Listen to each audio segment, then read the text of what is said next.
যেই মানুষের দিনে 200 টাকার কম যারা আয় করে তাদেরকে অতি দরিদ্র বলা হয়। এই 10 মাসে 30 লক্ষ মানুষ নতুন করে আগের যা ছিল তার থেকে নতুন করে 30 লক্ষ মানুষ অতি দরিদ্র হয়েছে। বেকারত্বের কথা, উনি ক্ষমতায় আসার পরে বিগত ফ্যাসিস্ট শেখ হাসিনার সরকার বাংলাদেশের সর্বশেষ যে রাষ্ট্রায়ত্ত 26টি পাটকল ছিল বন্ধ করে দিয়েছিল, সেখানে সেই পাটকল চালু করার কোনো উদ্যোগ গ্রহণ করে নাই। 6টি চিনিকল বন্ধ করে দিয়েছিল, সেই চিনিকল চালু করার কোনো উদ্যোগ গ্রহণ করে নাই। তাহলে বেকারত্ব কিভাবে দূর হবে? নতুন করে 117টি কারখানা বন্ধ হয়েছে, যেখানে 1 লক্ষের অধিক সেখানে শ্রমিক বেকার হয়েছে। 10 মাস আগে বাংলাদেশে এক অভূতপূর্ব গণ অভ্যুত্থান সংগঠিত হয়েছে, ছাত্র শ্রমিক জনতার গণ অভ্যুত্থান। দীর্ঘ 16 বছরের আওয়ামী ফ্যাসিবাদী দুঃশাসনের বিরুদ্ধে এই গণ অভ্যুত্থানে 1,500-এর উপর ছাত্র শ্রমিক জনতা আত্মাহুতি দিয়েছে, শহীদ হয়েছে। 20,000-এর মতো মানুষ তারা পঙ্গুত্ব বরণ করেছে, আহত হয়েছে, এবং হাজার হাজার মানুষ তারা নির্যাতন নিপীড়ন ভোগ করেছে।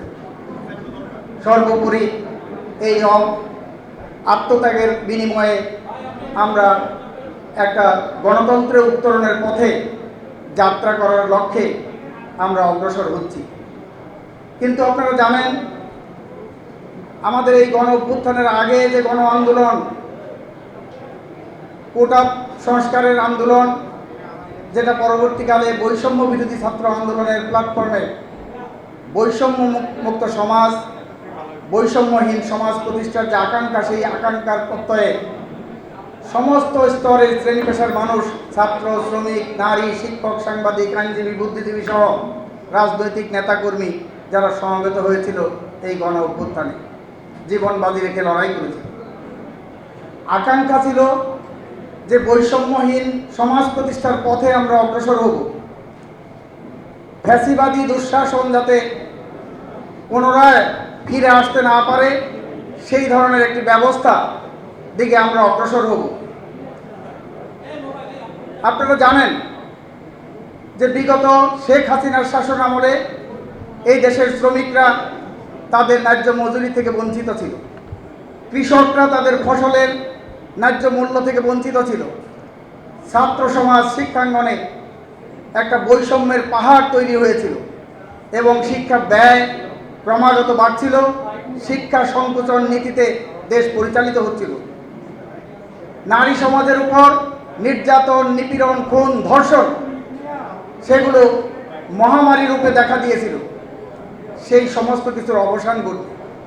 কিন্তু আমরা লক্ষ্য করলাম যে 10 মাসের এই অন্তর্বর্তীকালীন সরকারের সময়েও আমরা সেই পথে উত্তরণের জন্য তেমন কোনো লক্ষণ আমাদের সামনে স্পষ্ট হয় নাই।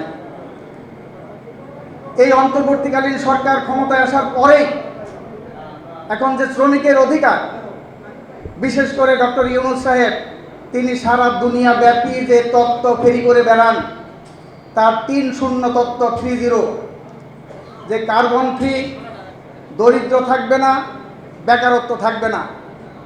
তাহলে কার্বন ফ্রি পৃথিবী, কার্বন ফ্রি বাংলাদেশ, সেইটা প্রতিষ্ঠা করতে হলে এখানে জীবাশ্ম জ্বালানি দিয়ে যেই সমস্ত বিদ্যুৎ উৎপাদন কেন্দ্র সেগুলো বন্ধ না করলে কিভাবে এখানে কার্বন ফ্রি বাংলাদেশ আমরা করব?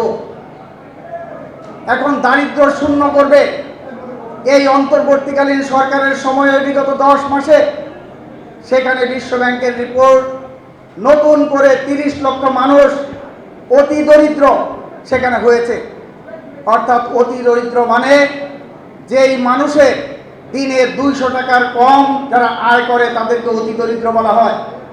এই 10 মাসে 30 লক্ষ মানুষ নতুন করে আগের যা ছিল তার থেকে নতুন করে 30 লক্ষ মানুষ অতি দরিদ্র হয়েছে।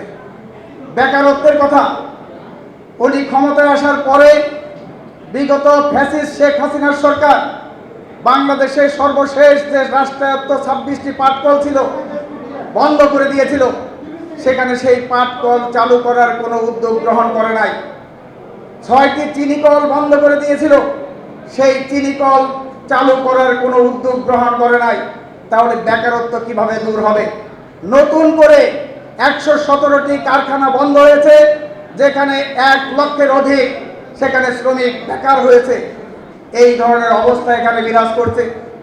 আর বিগত ফ্যাসিস্ট আওয়ামী লীগ সরকার, শেখ হাসিনার সরকার, যেখানে বিগত তিনটি নির্বাচন সেখানে জনগণের ভোটাধিকার হরণ করেছিল। প্রথমটা ভোটারবিহীন যে নির্বাচন, সেই নির্বাচন অনুষ্ঠিত করেছিল। 151 জন সংসদ সদস্য দরকার একটা সরকার গঠন করতে, সেখানে 153 জন বিনা ভোটে নির্বাচিত সংসদ সদস্য হয়েছিল। 2018 সালে সেখানে দিনের ভোট রাতের করে নিশি ভোটের নির্বাচন করেছিল। 2024 সালে আমি আর ডামির নির্বাচন করে জনগণের ভোটাধিকার হরণ করেছে, জনগণকে ভোট থেকে বঞ্চিত করেছে। অনির্বাচিত সরকার সেখানে শাসন ক্ষমতায় থেকে ফ্যাসিবাদী দুঃশাসন কায়েম করেছিল। সংগ্রামী বন্ধুগণ, সেখানে জনগণের মধ্যে আকাঙ্ক্ষা অন্তর্বর্তীকালীন সরকার ক্ষমতায় এসে একটা সুষ্ঠু, অবাধ, গ্রহণযোগ্য, অংশগ্রহণমূলক নির্বাচনের জন্য যা যা দরকার সংস্কার করা, অর্থাৎ টাকার খেলা, পেশি শক্তির দৌরাত্ম্য, সাম্প্রদায়িকতা, আঞ্চলিকতা এবং প্রশাসনিক কারসাজিমুক্ত একটা অবাধ নির্বাচনের আয়োজন করা।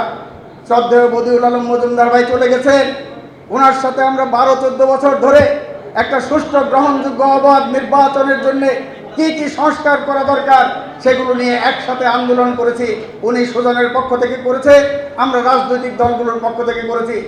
কিন্তু আবার বিস্ময়ের সাথে লক্ষ্য করলাম, এই মজুমদার ভাই নির্বাচন সংস্কার কমিশনের প্রধান হিসাবে সেখানে নির্বাচনে কালো টাকা, পেশি শক্তির দৌরাত্ম্য বন্ধ করার জন্য কোনো সুপারিশ সেখানে করা হয় নাই। উপরন্ত যেখানে 10 লক্ষ টাকা নির্বাচনী ব্যয় ছিল, সেখানে 50 লক্ষ টাকা নির্বাচনের ব্যয় সীমা নির্ধারণ করার জন্য সেখানে প্রস্তাব করা হয়েছে। কাজে এই সংস্কার কমিশনের মধ্য দিয়ে কার সংস্কার, কিসের সংস্কার, কাদের জন্য নির্বাচন, গরিবের জন্য নির্বাচন না, ধনীদের জন্য নির্বাচন, সেই ধরনের আয়োজন করার জন্য তারা সংস্কার কমিশন, ঐক্যমত্য কমিশনের যে বৈঠক, সেগুলোর মধ্য দিয়ে সময় ক্ষেপণ করছে।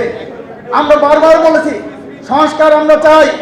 রাষ্ট্র শাসন ব্যবস্থায়, প্রশাসনে দুর্নীতি, দুঃশাসন, লুটপাট, ঋণ খেলাপি, ব্যাংক ডাকাত, সেগুলোর হাত থেকে দেশবাসীকে মুক্ত করতে হলে সেগুলো প্রয়োজনীয় সংস্কার করতে হবে।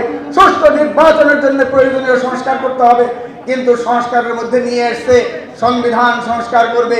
মুক্তিযুদ্ধের মধ্য দিয়ে যে রাষ্ট্রীয় 4 মূলনীতি ছিল, যেই 4 মূলনীতি সেখানে হয়েছিল পাকিস্তানে 22 পরিবারের শাসন শোষণের বিরুদ্ধে শোষণমুক্ত সমাজ, সেই অর্থে সমাজতন্ত্র। এখানে ধর্মভিত্তিক পাকিস্তান জাতীয়তাবাদ, তার বিপরীতে এখানে ভাষা ভিত্তিক বাঙালি জাতীয়তাবাদের ভিত্তিতে সেখানে বাংলাদেশের স্বাধীনতা সংগ্রাম সেখানে শুরু হয়েছিল। পাকিস্তানের 23 বছরে বেশিরভাগ সময় স্বৈর শাসন, সামরিক শাসন তার জাতাকলে নিষ্পেষিত ছিল।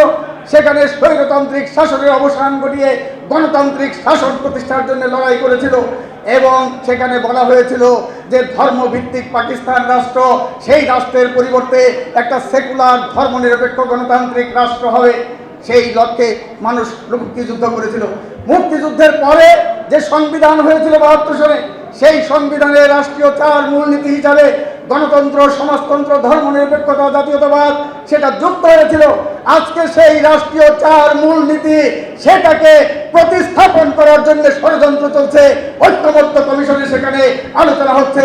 আমরা আমাদের পার্টির পক্ষ থেকে এবং গণতন্ত্র মনা, প্রগতি মনা, মুক্তিযুদ্ধের প্রকৃত চেতনায় যারা বিশ্বাসী সেই সমস্ত জনগণকে, রাজনৈতিক নেতাকর্মীদেরকে আহ্বান জানাবো, এই সকল মুক্তিযুদ্ধের চেতনা বিরোধী যে ষড়যন্ত্র, সেই ষড়যন্ত্রের বিরুদ্ধে ঐক্যবদ্ধভাবে লড়াই করার জন্য।